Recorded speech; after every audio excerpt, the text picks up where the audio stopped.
ಚರಿತ್ರೆ ಇದು.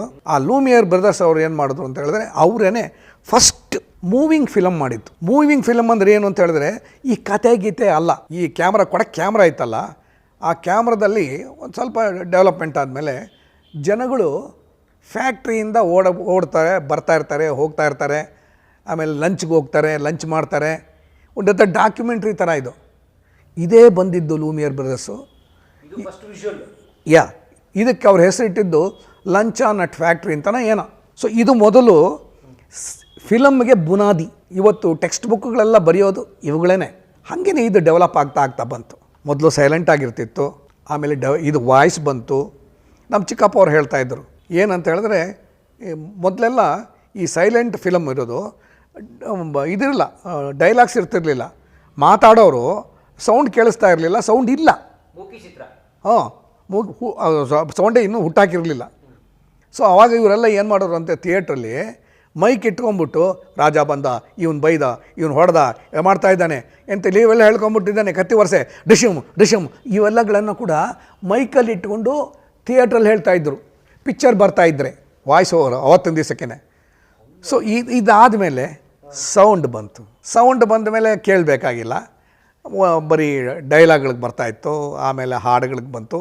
ಇದೇ ಒಂದು ದೊಡ್ಡ ಬೆಳವಣಿಗೆನೇ ಆಗೋಯ್ತು. ನಾನು ಬರೋ ಹೊತ್ತಿಗೆ ಇದೆಲ್ಲ ಆಗೋಗ್ಬಿಟ್ಟಿತ್ತು. ನಾನು ಯಾಕೆ ಹೇಳಿದೆ ಅಂತ ಹೇಳಿದ್ರೆ, ಇವನು ಒಂದು ಸ್ವಲ್ಪ ಏನೋ ತಿಳ್ಕೊಂಡಿದ್ದಾನೆ ಅನ್ನೋದು ಗೊತ್ತಾಗಲಿ ಜನಕ್ಕೆ.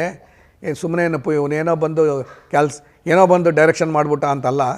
ಇವುಗಳೆಲ್ಲನೂ ಕೂಡ ನಾನು ನಂತರ ನಾನು ಓದೆಲ್ಲ ಕಲ್ತ್ಕೊಂಡೆ.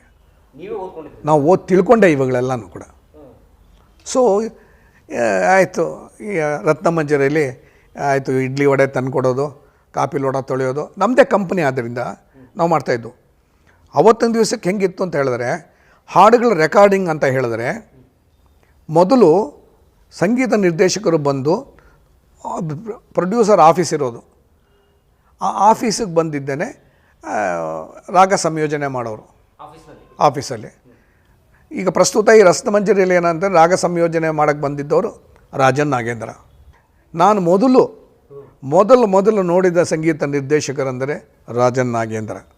ನನಗೆ ನೋಡಿದ್ದವ್ರನ್ನ ನಾನು ಅವತ್ತು ಏನು ನೋಡಿದ್ನೋ ರಾಜನ್ ನಾಗೇಂದ್ರ, ಸಾಯೋವರೆಗೂ ಅದೇ ರಾಜನ್ ನಾಗೇಂದ್ರನೇ. ಒಂದು ಚೂರೂ ಬದಲಾಯಿಸಿಲ್ಲ. ಗುಣಗಳಾಗಲಿ, ರೀತಿಯಾಗಲಿ, ನೀತಿ ಆಗಲಿ, ಮಾತಾಗಲಿ, ಏನೇ ಆಗಲಿ, ತರೋ ಜೆಂಟ್ಲ್ಮನ್ಗಳವರಿಬ್ಬರು ಅಣ್ಣ ತಮ್ಮಂದಿರುಗಳು. ಅವ್ರನ್ನ ನಾನು ಮೊದಲು ನೋಡಿದ್ದು. ಆಫೀಸಲ್ಲಿ ಬಂದು ರಾಗ ಸಂಯೋಜನೆ ಮಾಡಿದ್ರೆ ಅದಕ್ಕೆ ಸಾಹಿತ್ಯ ಬರೀತಾರೆ.